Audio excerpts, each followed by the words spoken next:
Hey everyone, today we're going to take a look at Survivor Series 96, held on November 17th, 1996 in Madison Square Garden, New York City. In my Reliving the War series that compares each and every episode of Raw and Nitro, I'd usually mention what happened on pay-per-views at the beginning of an episode. But for the 1996 Survivor Series, I wanted to put together a dedicated video that looks at the entire pay-per-view event. So if you want to see what's been happening on WWF Raw before Survivor Series, then check out the last few episodes of Reliving the War. Also, if you want to know what happens on the Raw after Survivor Series, then make sure you check out the next episode of Reliving the War, available later this week. Keep in mind though that you don't need to watch the series in order to fully enjoy this upload. The build-ups and stories behind the matches will also get talked about briefly in this video. Finally, if you don't want to miss out on any of this stuff going forward, or if you just want to help out the channel, then please hit the subscribe button and get notified when new episodes are available. Okay then, let's do it. This is Survivor Series 1996. The theme for Survivor Series centres around the Big Apple, something the WWF or WWE does frequently when big events take place in New York City.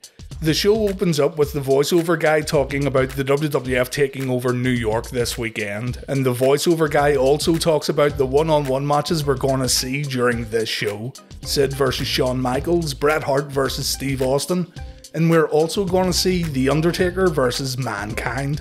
Our commentary team for tonight consists of Vince McMahon, Jerry Lawler and Jim Ross, and our opening match is a traditional Survivor Series tag team bout. We have the British Bulldog, Owen Hart and the New Rockers taking on Doug Furnas, Phil LaFon and the Godwinns. This was Furnas and LaFon's WWF debut. Actually, there's quite a few debuts at the 1996 Survivor Series, but fans who never saw Furnas and LaFon inside a ring before were in for a real treat here. Furnas and LaFon were very experienced wrestlers who began their respective careers in the mid to late 80s, and they'd found a good amount of success in All Japan Pro Wrestling.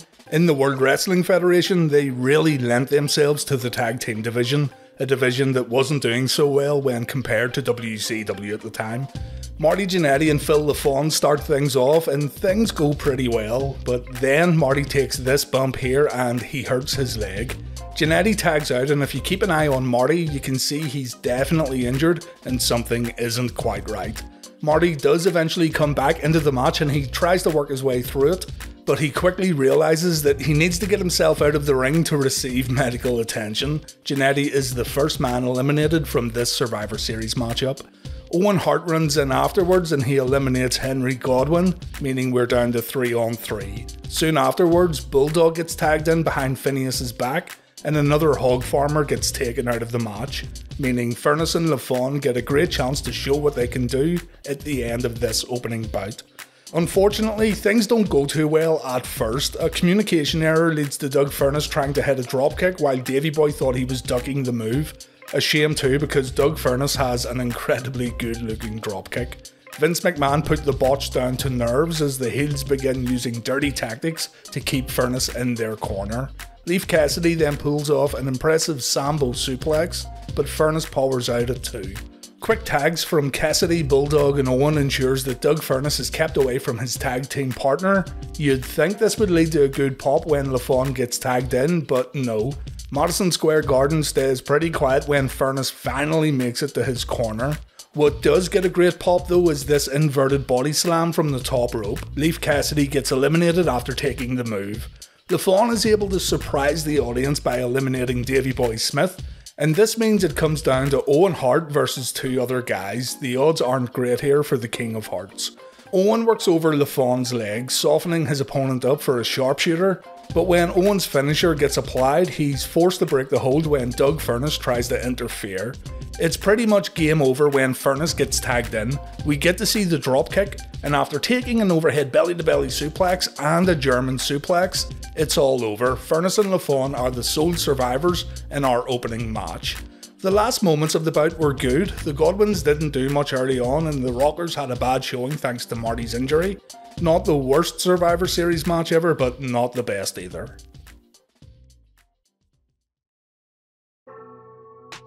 The Undertaker's rivalry with Mankind started all the way back in April of 1996. At SummerSlam, Paul Bearer turned his back on The Undertaker to join forces with Mankind, and at the 11th In Your House show, The Undertaker got buried alive by Mankind and a group of WWF heels. Survivor Series 1996 would feature the return of The Undertaker following the Buried Alive match, and to ensure Paul Bearer wouldn't interfere in the upcoming Taker vs Mankind bout, Paul would be put inside his own personal cage and suspended above the ring. The Undertaker said on Raw that a new age of darkness begins at Survivor Series, and Mankind also talks about a rumoured new version of The Undertaker showing up during a pre-match interview. Something that gets overlooked during this match is just how well Paul Bearer played his part. Bearer did not want to go into the cage and he constantly refused to do so during Mankind's entrance. He starts off quite defiant, but then he gets some serious anxiety. Paul does not want to get locked up, but once he gets one look at this new version of The Undertaker, Paul has no choice but to hide inside the shark cage. The Undertaker makes his entrance by descending from the rafters, wearing a giant bat cape and looking very different from the last time we saw him. When Bearer hides in the cage and when The Undertaker gets in the ring, we can see that Taker is now wearing an all-leather version of his ring attire, and yeah, this was pretty sweet at the time. It's still pretty sweet now. There's more to this new Undertaker than just the ring gear though. You may have noticed the dead man added a few new moves to his arsenal, including a drop toe hold and a fireman's carry, and you really need to watch Taker's previous 1996 matches to appreciate these changes. This definitely was a different Deadman we were seeing at the Survivor Series. This is a physical encounter too. The story centres around The Undertaker trying to neutralise the mandible claw by breaking Foley's hand, and even though Mankind takes a huge amount of punishment, he still keeps coming back as Paul Bearer watches from his cage above the ring.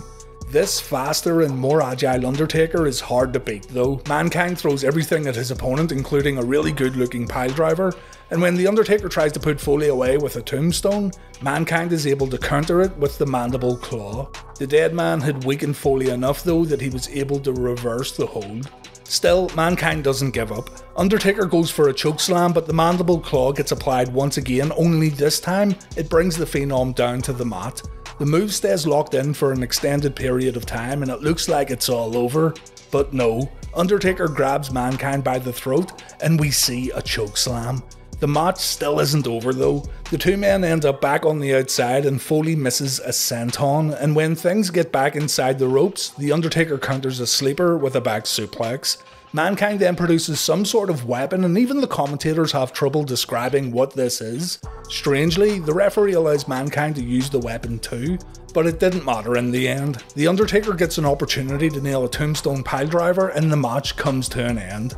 Paul Bearer's cage gets lowered into the ring. The Undertaker will now have a few minutes alone with his old manager, but the executioner runs down to the ring to spoil the fun. The Undertaker hits his jumping clothesline, but Paul Bearer escapes, meaning Taker's issues with Paul remain unresolved. Still, to me, this is the best Mankind vs Undertaker singles match that didn't have any kind of stipulations, not including the shark cage of course. It's a very physical bout, and at the time it was very exciting seeing The Undertaker completely change how he worked inside the ring. Sonny comes out to commentate for our next matchup. It's another traditional Survivor Series match, and this is the one that got the most TV promotion. Hunter Hearst Helmsley, Jerry Lawler, Goldust and Crush were scheduled to take on Mark Mero, a debuting Rocky Maivia, the Stalker and Mark Henry. But Henry got himself injured and so the babyface team needed a replacement superstar. Before we get to that though, here's the clip that gets replayed all the time from this match, The Rock's WWF debut in Madison Square Garden. I wonder what the future holds for this up-and-comer, or as Jim Ross calls him about 1,000,000 times, the Blue Chipper. Mero announces the surprise replacement for the babyface team. It's Jake the Snake Roberts, and to be fair, Jake got a good pop from the New York audience during his entrance. Goldust and Mero start the match off, and it's announced by the commentary team that Mr. Perfect is gone. Sonny says that Hunter got tired of Mr. Perfect getting all the attention, and well, this was a poor excuse because the team of Perfect and Helmsley only got together a few weeks before Survivor Series. But yeah, Mr. Perfect was supposed to be Hunter's manager, but Curt Hennig left the WWF. Anyway, back to the match. Mero gets the better of Goldust and the Stalker gets tagged in. Goldust manages to tag in Triple H, but we don't get to see Helmsley versus Wyndham inside Madison Square Garden. Quick tags lead to Mero coming back in along with Crush. Things don't settle until eventually Rocky Maivia and Jerry Lawler get tagged into the match, and The Rock gets a chance to show off his athleticism with a few leapfrogs followed by a dropkick. We get to see Hunter and Rock mix it up for a while, and Rocky also has to deal with Goldust and Crush, but somehow he survives. Jake the Snake may not look like he's in the best condition, but he's the first guy to really get the crowd into the match, and Jake is also able to eliminate Jerry Lawler, the first pinfall of the bout. Barry Windham gets eliminated shortly afterwards after taking a curtain call from Goldust, and then the team captains share a little ring time. Remember, Helmsley had just defeated Mero a few weeks prior for the Intercontinental Championship. Mero takes punishment from all three remaining heels, and honestly, the match begins dragging on at this point. A Triple H abdominal stretch seems to last forever, and this sunset flip spot is comically drawn out, but Mark eventually eliminates Hunter with a Mero salt. Mero then takes a rough looking bump when no one was there to grab him during a plancha spot, and this eventually leads to Crush pinning Mero. Jake Roberts gets eliminated immediately afterwards with a hard punch from Crush. Rocky Maivia has to take on two guys, and it was insane how receptive New York City was to Rocky Johnson's son. Rocky manages to avoid a hard punch and Goldust takes Crush's finisher, and so it comes down to Rocky Maivia and Goldust. Goldust takes Maivia's finisher, the devastating shoulder breaker, and Madison Square Garden erupts when Maivia wins the match for his team. It's a great debut for sure. The match itself though, it was okay. It's another average Survivor Series matchup that dragged on in certain places. Next up is the return of Bret Hart when the Hitman takes on Stone Cold Steve Austin. Bret had disappeared from the WWF following WrestleMania XII. Shawn Michaels had led the WWF throughout most of 1996, while Bret went home to contemplate his future. Bret returned on the October 21st episode of WWF Raw, and he announced he was coming back to in-ring action, and the man he wanted to face upon his return was Stone Cold Steve Austin, a man who Bret called the best wrestler in the world at the time. Following this announcement, the WWF really got behind Steve Austin in a big way. People like to say the 1996 King of the Ring was the beginning for Stone Cold, but just watch WWF Raw and Superstars following October 21st, and you'll see Steve Austin truly come out of his shell. Stone Cold had been excellent during this entire build-up, and it's no surprise that fans got behind him. He was a breath of fresh air to a rather stale WWF product. Hart vs Austin was an intriguing matchup. It was hard to imagine Bret losing his return match, but at the same time, Austin was on fire, so fans were excited to see this showdown. The WrestleMania XIII match is more historically significant, but this Survivor Series match is arguably a better pure wrestling contest. There's many fans who prefer this match over the WrestleMania XIII encounter, and that's absolutely fine too. Both are great and both have qualities worth talking about.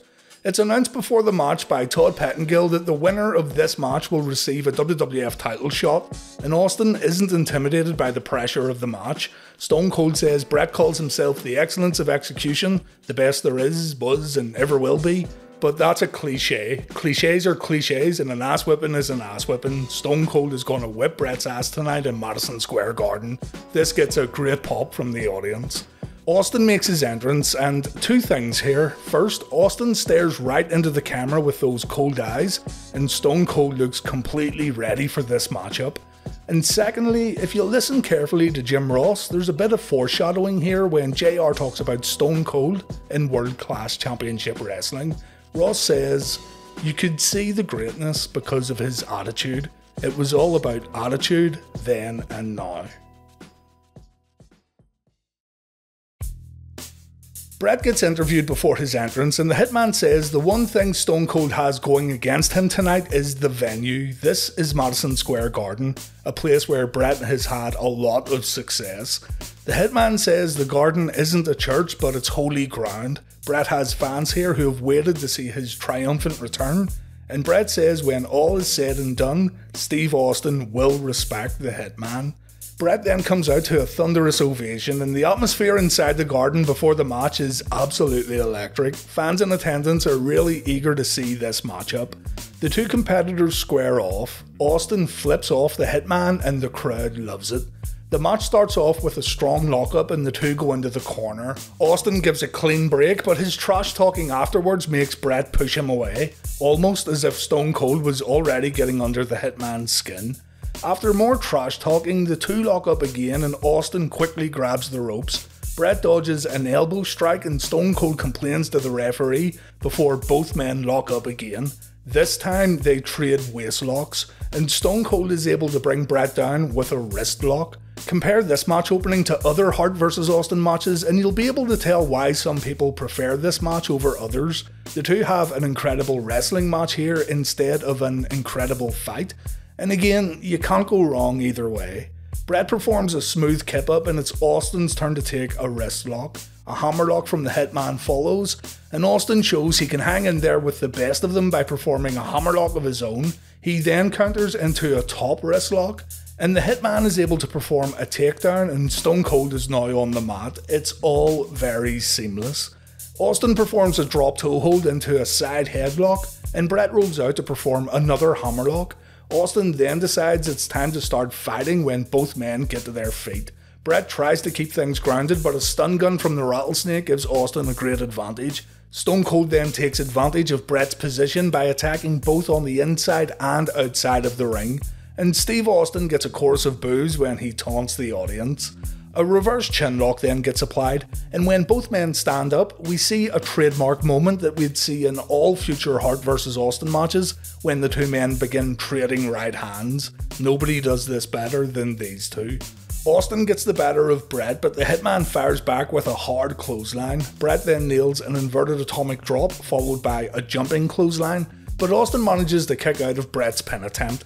Austin then counters a bulldog attempt, and what's really standing out here is just how well Stone Cold is hanging in there with one of the very best in the world. Austin had not had an opportunity like this so far in his WWF career, and he was truly making the best of it during this matchup. Austin goes for a superplex, but Bret counters, resulting in Stone Cold bouncing off the mat. Bret follows up by performing a top rope elbow, but Steve kicks out at 2.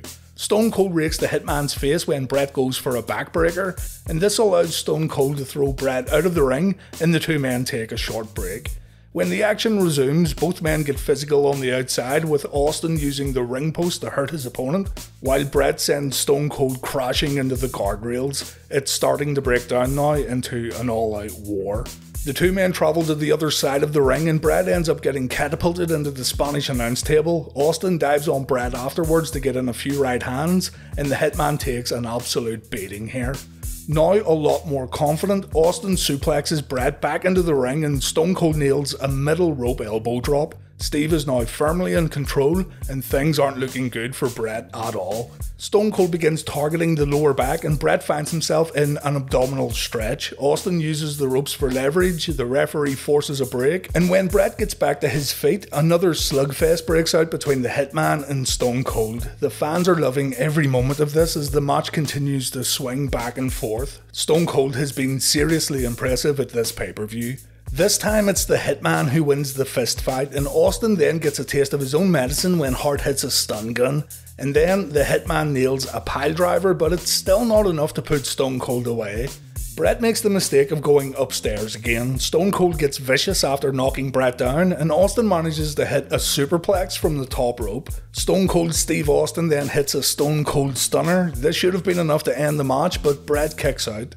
This just pisses Austin off. Stone Cold lays in a ton of right hands before locking in a Texas cloverleaf. Bret manages to get a hand on the bottom rope to break the hold.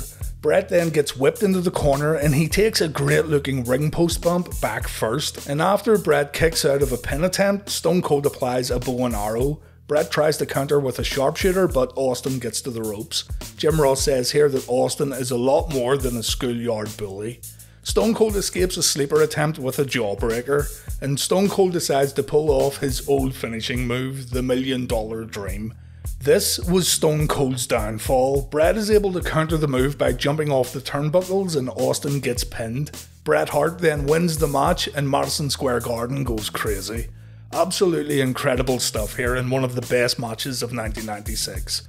Bret may have gotten the win, but Austin gained a lot here in defeat. Stone Cold Steve Austin was legitimised with this match, and Austin's body language afterwards tells us that this isn't over. Stone Cold could have beaten Bret here, and Steve Austin was going to try again very soon. Faarooq has taken Clarence Mason on as his manager, and Mr. Simmons has dropped the Roman Gladiator gimmick. Faarooq is coming out with an entourage that includes Mason and PG-13, and this group was known as the Nation of Domination. Faarooq is teaming up with the fake Razor Ramon, the fake Diesel, and Vader, a man who many feel should have been in tonight's main event. And this team of bad guys is going to take on Savio Vega, Yokozuna in his final WWF appearance, Too Cold Scorpio or Flash Funk in his first WWF appearance, and mystery partner Jimmy Snuka, who was just inducted into the WWF Hall of Fame that same weekend. Not going to waste too much time on this one because it's one of the very worst Survivor Series matches ever, if not the worst. Everybody gets a little ring time, with Flash Funk getting a chance to show what he can do against Vader at the very start. And honestly, the Funk versus Vader stuff at the beginning is the highlight of the match. Savio Vega gets eliminated, then Razor Ramon gets eliminated by Jimmy Snuka. Right after this elimination, the fake Diesel hits Snuka with a steel chair, a giant brawl breaks out, and the referee calls for the bell. It's over before it even begins. I think what happened here was Bret versus Austin went too long and this match had to get pretty much scrapped.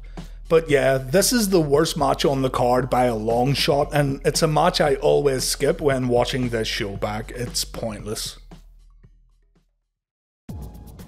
Sycho Sid won the right to face the World Wrestling Federation champion at Survivor Series when he defeated Vader at In Your House Buried Alive. In the weeks leading up to Survivor Series, Shawn Michaels and Sid had a hot and cold relationship where they would inadvertently hit each other on a few occasions. No matter how much these guys tried to be friends, they would end up somehow hurting each other. On the Raw before Survivor Series, the friendship completely broke down when Michaels accidentally superkicked Sid during a tag team match. All goodwill was then thrown out the window, and so there was no reason for Shawn or Sid to hold back at Survivor Series. Shawn looks pretty tired here at the pay-per-view. The culmination of a bad lifestyle and the pressures of being WWF champion had taken its toll on the Heartbreak Kid, and you can just see it on his face. Sid, on the other hand, Sid looks pumped up and the audience is absolutely in Sid's corner tonight too. The longer this match goes on, the more the crowd begins effectively cheering for the bad guy. Times were changing, the white meat babyface stuff just wasn't going to cut it anymore as we went into 1997. And even though the crowd had given Rocky Maivia a pass earlier on, they weren't so enamoured with Shawn Michaels. This audience wanted Shawn to drop the title, and well, that's exactly what happened. No one will call Sid the most athletic superstar in the world, but HBK has a great way of making big guys look even better, and that's what happens during this bout. It starts off with HBK bumping like crazy for Sid's big clubbing blows. Shawn takes a beating in the opening moments, but it's HBK's quickness that gives him an advantage. Shawn manages to apply a side headlock, and when the competitors get back to their feet, HBK shows no fear by slapping Sid across the face twice. Sid then finds himself in a head scissors, but he kips up and Shawn takes a slap to the face. HBK tries to throw down with Sycho Sid, but that gets him nowhere. The crowd pops when Sid lifts Shawn above his head for a press slam, but Shawn gets down and he nearly runs into a powerbomb attempt. HBK escapes and the two men take a breather. After chasing Shawn around the ring, Sid ends up taking a boot to the face followed by a chop block. HBK is going to try and take the big man's left leg out, but the crowd aren't too happy about this. They're booing the WWF champion. Again, the crowd have no love for Shawn Michaels when a figure 4 gets applied, but to his credit, Shawn reads the room and he continues giving the audience a reason to boo him. When Sid begins his comeback, he forgets to sell the leg, but no one cares. They're just happy Sid's back on the offense. Shawn reminds Sid to hold his injured limb by hitting a low dropkick. The more Shawn goes for the leg, the more the audience boos him. Shawn gets the opportunity to skin the cat, and when Sid clotheslines his opponent out of the ring, the audience comes alive. It's incredible how much the fans are turning on the same guy they loved for so long during '96.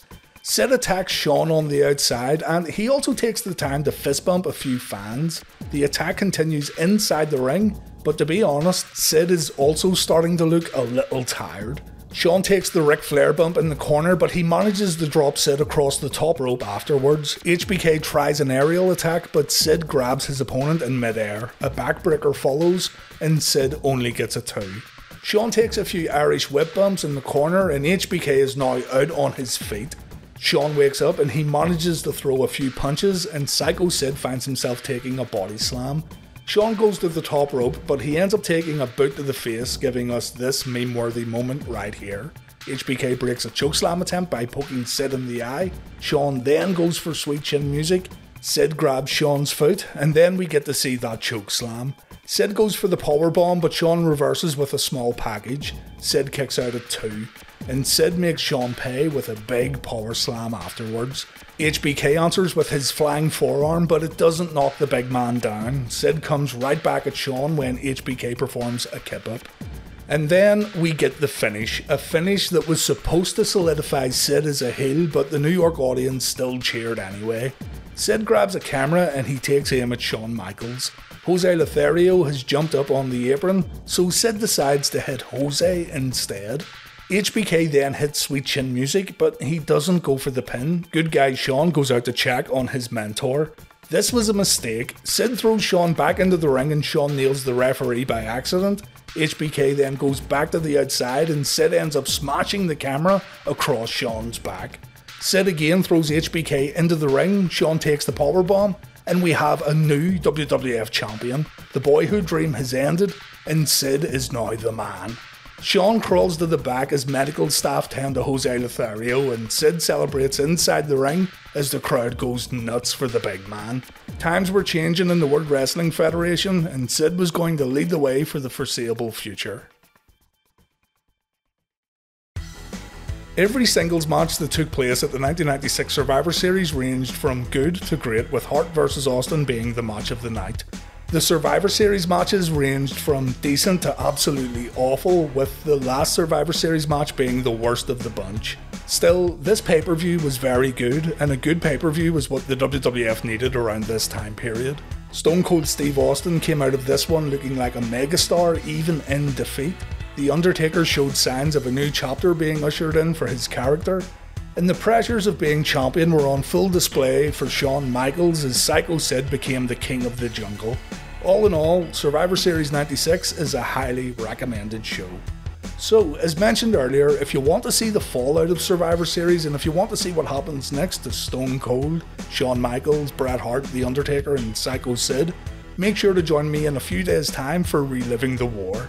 If you haven't done so already, hit the subscribe button and you'll be able to find out how the WWF capitalised on this very pay-per-view. Thank you very much for watching this video, I hope you enjoyed it, and take care.